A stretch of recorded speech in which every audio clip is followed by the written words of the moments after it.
So here's my first proxy order of 2025, and it might also be my last. Because in 2024, I bought like so many figures. There were probably like 7 months of that year that I had at least one big box like this coming. So I'm slowing down this year. But yeah, inside of this box is some stuff that I couldn't get from my usual sites, like some Ichiban Kuji stuff and a few other little things. And the proxy service that I use is Zenmarket. So if you're not familiar with proxy services, what they allow you to do is to buy stuff from outside of your country. Like I'm in the US wanting to buy stuff from Japan. And there are a lot of sites in Japan that don't ship internationally. So what the proxy service does is they'll buy the stuff for me from the seller in Japan. Then the seller will ship it to the proxy service's warehouse, which is also in Japan. And then from the warehouse, the proxy service will ship it to me in the US. Alright, so we have a lot of bubble wrap here, a lot of empty space in this box. I guess just the certain things I happen to get, the size of the boxes of them, just left a lot of empty space here. And the total I paid for everything, including shipping, was $279. The items themselves were $145 and the shipping was $134. And yeah, there are a lot of different options for shipping. You could get slower shipping or faster, more expensive shipping, which is what I got. I chose UPS and it's always really fast. It gets here in like 2 or 3 days for me. And as I go through these, I'll be breaking down the price per item. So the first one we have here is the Hachinosu Bowl. I paid $13 for this one and the total after shipping was $30. And the way that I'm getting that number is by taking the $134 I spent on shipping and then I'm just spreading it across each item in the way that I think fits best, like based off the sizes and weights of the boxes and some other stuff.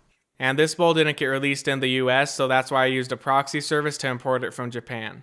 And I think the bowl looks really nice. I love the details on the lid here. You can see all the buildings and it's not just one flat color. They have like a little bit of shading in there. I really like this one. And then the bowl portion of it is blue. It says One Piece there, has some words on the other side, and then it has all the little waves on it. And I also have the Onigashima one, so here's what they look like together. Yeah, they both have One Piece on the front, and on the Onigashima one, you can see it's the clouds because Kaido's carrying it, instead of the waves on the Hachinosu one. And the lids are interchangeable if you were wondering that for some reason. But yeah, I really love both of these. I think they're both really well done. Even the Kaido one, you can see it has those like kind of outlines on the rocks. It really makes them all pop out, and also around the teeth too. Just really great. I hope they make more of these. And next up are these, which are bound ball figures, or bouncing ball figures. You can search up either thing to find them. They come from Crane Games in Japan. And then I also got these, the Devil Fruits, which I also thought were bound ball figures. But it turns out they're from a different line, like One Piece Collection. One Piece Devil Fruit Collection Best Selection it's called. And there are some Devil Fruits in the bound ball figure line also, so that's why I was confused. I thought I was buying 9 bound ball figures, but it was actually 6 bound ball figures and 3 of these little Devil Fruits. And I think they're great too. They're just like hard little figures. So the banana one is the only one that could kind of stand up on its own. It's just kind of laying there. Then this one just rolls on its side, and same thing with the Gum Gum Fruit. So I'm going to take the stance for my 2 Behelits and see how the Devil Fruits fit onto those. Alright, so the Gum Gum Fruit fits on there perfectly. Let's see the other one. Alright, so both of them fit on there perfectly. And now for the bound ball figures. So yeah, these things are just amazing. I guess we'll look at Kuma first. So I love how they incorporate the legs and arms into these. Like Kuma has his arms squished against his side and his legs are crossed there under him. Yeah, they all kind of follow that same thing. Here's a Gear 5th Luffy. His legs look kind of funny looking like that. I love it. They're squished against his side there. You can see them from the front. Then he's got his arms behind his back. And yeah, I love these. They're stupid looking, but I like that. And then, yeah, they're all made in a way where you can kind of sit them down and they'll be looking up. See if I have them all lined up here like that. Except for Laboon. He's just looking like straightforward because, you know, he's Laboon. He's shaped differently than any of these other characters. But yeah, the Laboon is great. He's got all his little details there. And then, of course, Luffy's artwork on his head. And I love the little mouth on the Laboon too. And then here we have the Egghead Luffy. He has his little egghead boots in the back there. And his little stubby arms in the front. And then the Whole Cake Island Gear 4th Bound Man Luffy. This one's great. I like the face on it. You can see his big hockey arms there. Then his legs squished there in the back. And Vegapunk. This one is just amazing. Look at this work of art. He's got his tongue down there. His arms wrapped all the way around his back. And then the little boots on the bottom as usual. And yeah, these are rubbery, like a hard rubber. They're not like a rubber duck where you can squish it and like deform it and then it will regain its shape. These are harder than that. And I wonder how bouncy they are. I don't want to like ruin them by throwing them on a hard surface, so I'm just going to do it on carpet for now. And maybe I'll get some duplicates later on, and if I do get duplicates, then I'll try bouncing them on something harder. But let's see how bouncy these are. Alright, so there's a little bounce to that. Let's try again.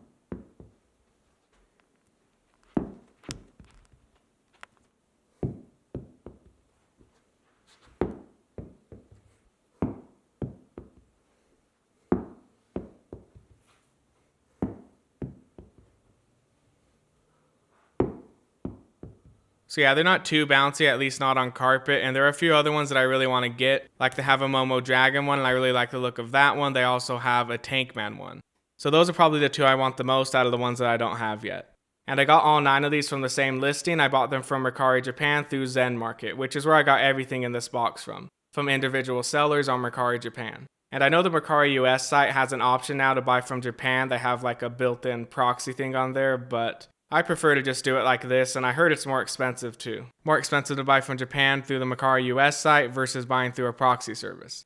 But yeah, I paid $22 for all 9 of these, and then with the shipping added, that came out to $40. So that's a little bit over $4 for each one. And the next figure we have here is the Smiley Room Light. So this is a figure I never thought we'd be getting. It's also a character I never really thought like, oh, I want them to make a figure of that. But once I saw it, I did want it. And just like with the Bound Ball figures, this is one that you could get by playing crane games in Japan. So here he is, he's pretty adorable. He has fat little stubby legs, and we can see his gooey globbiness just dripping down all over him. His little tail wrapped around in the back there, and yeah, he's hollow and translucent because he's gonna light up. Now let's get the batteries into there. So this one takes 2 AAAs. Alright, let's turn it on and see how he looks. I can barely see it there. Probably because I have 2 lights shining on him. Alright, so we can see it here. It's just one light in the middle of him. So let's see how he looks in the dark now. Alright, so here he is, and there's kind of like a shadow going across the lower half of his body. It like starts on his face and gets higher as it goes up to the back. And there are also some spots that are just colored darker, like these little parts coming off of his head and then his toes, the tail. So I don't think the light's meant to reach every single spot. And if you point the top of him at the wall or the ceiling or anything, then you're going to see it light up like this with these patterns in it. So yeah, he's a good room light. He's different than the Devil Fruit one that I have. That one's just meant to light up itself, and then Smiley can light up the walls, like we just saw. So I paid $14 for this one, and after adding shipping, the final total is $30. And I'm really excited for this one here. This is the Prize E Wapol from the Greatest Battle, Ichiban Kuji. And this is one of the main reasons I made this order, because just like with that bowl that I opened earlier, there was no US release of this figure, so I imported it. And I paid $15 for it, $28 after shipping. So here's Wapol, and he's actually a paperclip holder. He has a magnet inside of his tongue, and that gives him kind of like a decent weighty feel. And I tried sticking the paper clips like in the back of his mouth, the top, but yeah, the magnet is only in the tongue. And you can also stick it on the bottom of him just because, you know, that's where the bottom of the magnet is, but I don't know why you'd want to do that because, like, yeah. But look at all the detail down here. I love how on the bottom of him you can see his clothing, his arms, his legs. It looks like he's sliding across the floor munching on everything. And the rest of his details are great too. The face, the nose, you can see his hair coming out there from under his woolly hippo coat. So yep, there he is. I love it when they make these kind of things. And next up is the Masterlise Expiece Eneru. So this one's from the same set as the Wapol, but unlike that one, this one did get released in the US. So there were a whole bunch of sites that I could have ordered him from, but I found him on Mercari Japan for about $15. And I was already in the process of making this order for the Wapol, the bowl, and all that other stuff. So I thought I'll just add Eneru to the order too, and then after shipping, he ended up being about $35, which is around the price I would have paid for him from any of these US sites anyway. And this is one that kind of grew on me. Like when I first saw it, I thought, oh, he just looks fine. I don't think I'll actually buy it. But then once he released in Japan, I was watching a video of a different figure, and they brought this one out, and I couldn't tell that it was even this figure at first. I guess I imagined it being smaller. And then I realized, oh, that's the Masterlise Expiece Eneru, and he looked a little bit bigger, a little bit nicer than I thought he would. So that's kind of what made me decide to buy it. All right, so he's on the stand now, and I like how they sculpted the feet on this one. You can see all the veins going throughout them. The toenails are easy to make out, and the whole body kind of follows this same look. He has a lot of veins here on his hands going all the way down his arms. And then if we look at the torso, we can see his muscles are really well defined, and there's also some shading going throughout the whole body on the front and the back. I mean, it's not like a huge amount, but yeah, you can see that darker skin tone in some areas. Now let's look at his bottom half. So he has this really long sash. I forgot how long it was, but yeah, it's just one flat color, no shading at all in the sash. And it's kind of rubbery, really flexible. You can just kind of move it around, flick it around like that. And then under the sash, he has this blue thing he's wearing. And I really like how this thing's sculpted. I just like the wrinkles, the folds in it. And this doesn't look to have any shading at all either. I mean, if it does, it's like such a small amount that I can't really even make it out. And now let's take a look at the pants. So yeah, they went with the textured look for the pants on this one. And usually I prefer the more smooth look that pretty much every Eneru figure has. But I think the texture looks pretty nice on this one. On the orange portions, you can see it's going in one direction. Then on the black portions, it's going in a different direction. And there's not any significance to that. I just thought it was an interesting detail. And I like the face on this one. I feel like it matches his character. He has that little smirk there, the thick eyebrows, the lines on the nose, and the really long earlobes, which are pretty flexible. You could just move them around like this. Now let's get the rest of his pieces on. So first is this piece. It just pegs into his back like this. And now for the weapons. So I'm just going to put the longer piece in from the bottom. Just going to feed that through his hand. And then the shorter part I'm going to hook right here in the back. And there is a seam where they connect, but you can't really see it since it's behind him.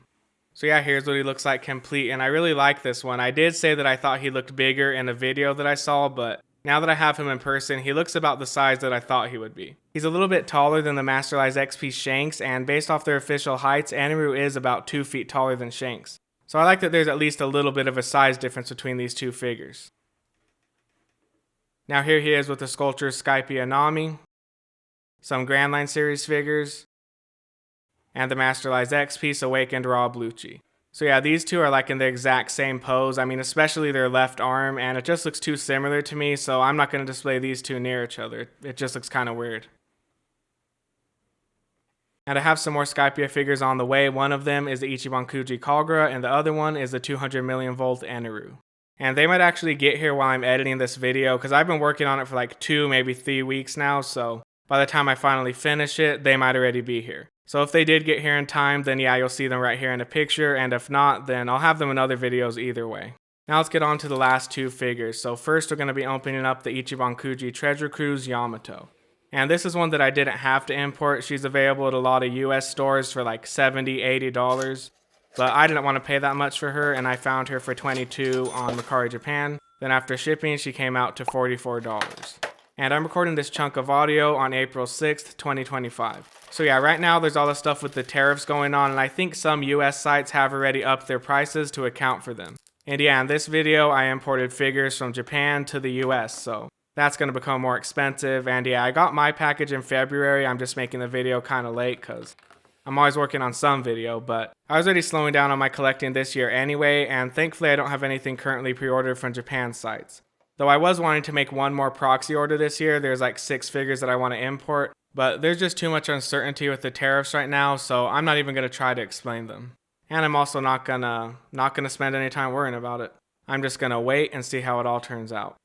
Alright, so here's Yamato in her hybrid form. This is a good one, and I actually had it before, but I sold it. Because I was trying to make space, I thought I had too many Yamato figures, and then I realized I wanted to buy it back. And that happens sometimes, like sometimes I'll sell a figure, then buy it back. And other times I'll sell a figure and never think about it again. But yeah, I like this one. It's the only PVC figure of her in this form with regular proportions, as of April 2025. And I also have this little WCF one, so I gotta open up that one at some point. And now for the final figure in the box. So this is a mass production unit from the end of Evangelion, which I've never seen. I've seen maybe like 1 or 2 episodes of the anime like 7 years ago.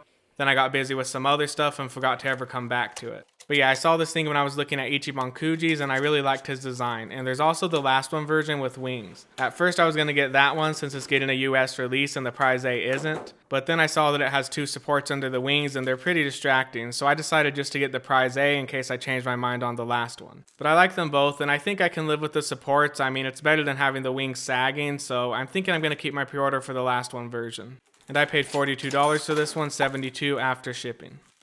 So here he is. He's pretty big, and I really like that black and white color scheme on him. That's something I've always liked on anything, really. And he can't stand up without the base because of the way he's all hunched over and leaning.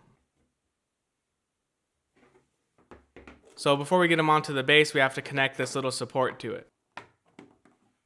And his hand's going to rest right there, but first I'm going to put the weapon into the hand. So it comes in two halves like this. I'm just going to stick this one through the hand and then stick the other one in from the other side.